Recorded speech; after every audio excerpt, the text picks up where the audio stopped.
adventuring authors. We go out and explore different parts of the world, going usually by human power, so down rivers by kayak or rowboat, and crossing big expanses of land.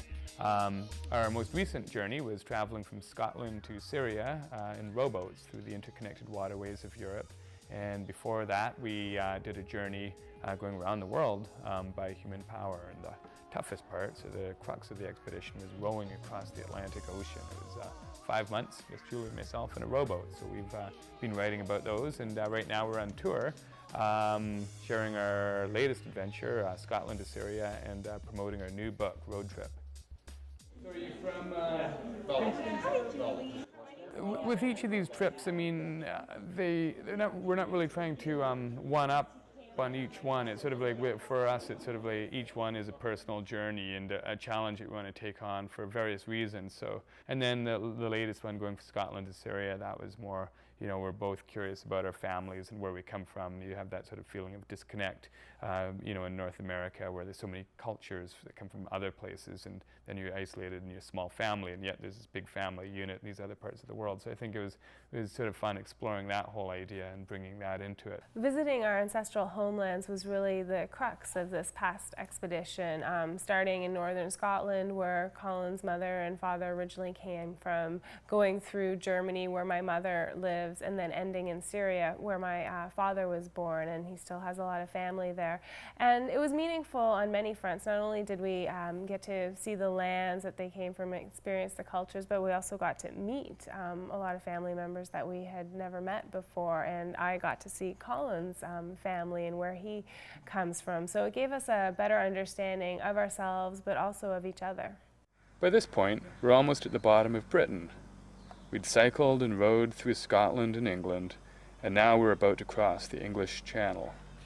One of the challenges in this trip was crossing the English Channel and going from England, Dover, to France. And it's the busiest waterway in the world. It's really quite rough. It's exposed to the swells from the Atlantic Ocean and exposed to a lot of different weather systems too. So we spent some time sort of researching it, and we arrived in Dover with our boats behind our bikes.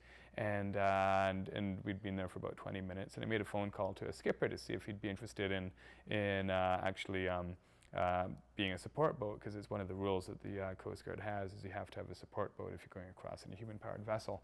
And he was shocked. He was like, you can't just arrive in Dover and say, you know, with your boat behind your bike and spend 20 minutes preparing.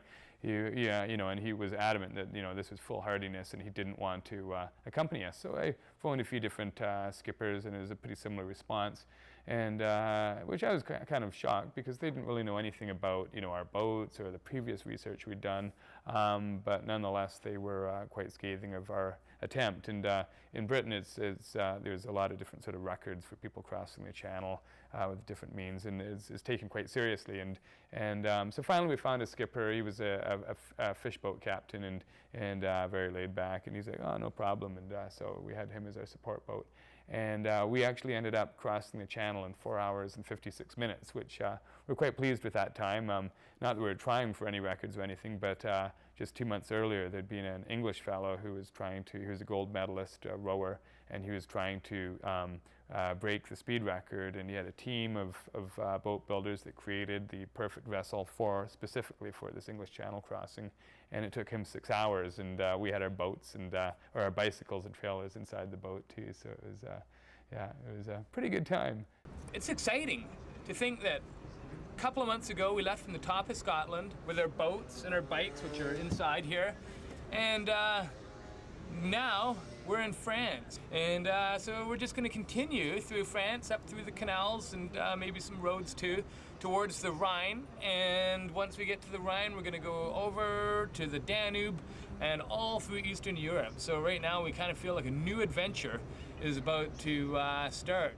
I think I learned from a young age, you know, that, you know, you do have to learn to ignore sort of negativity when you are planning and doing an expedition. And my first journey was a 5-year sailing voyage, which I decided I was going to do when I was 12 years old. And I told a few friends and family and that sort of thing. And invariably, you can imagine what the response is. It's a kid who's dreaming. He's comes from a poor family. He's certainly not going to be getting a boat and sailing any seas from in the near future anyway. But the the reality was, it was, you know, why not? You can save some money, you can buy a beat up old boat, you don't have to spend $200,000 on a seaworthy vessel, you can get something for $10,000 to $15,000. And it was research that made me feel confident that I actually could go out and do this. I spent a lot of time in the library reading all these books on how to sail, and eventually I felt confident that if I took the right steps, I would one day get a boat and head out into the high seas.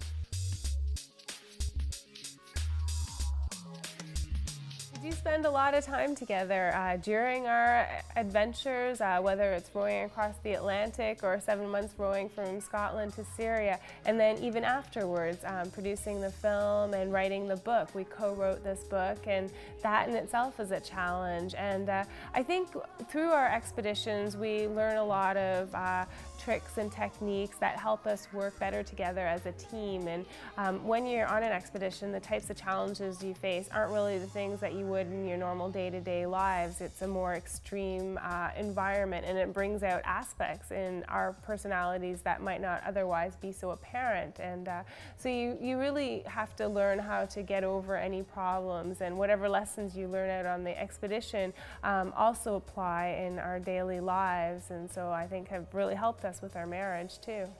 If you have what it takes, if you have a cohesive relationship and you're able to you know, withstand those rigors that you're going to encounter in the trip as a team, it vastly enhances the experience, just because you do have somebody to share it with. And I think that's quite important. Both during the journey, you can sit there and troubleshoot together, or you can talk about the experiences and just sort of bounce ideas back and forth.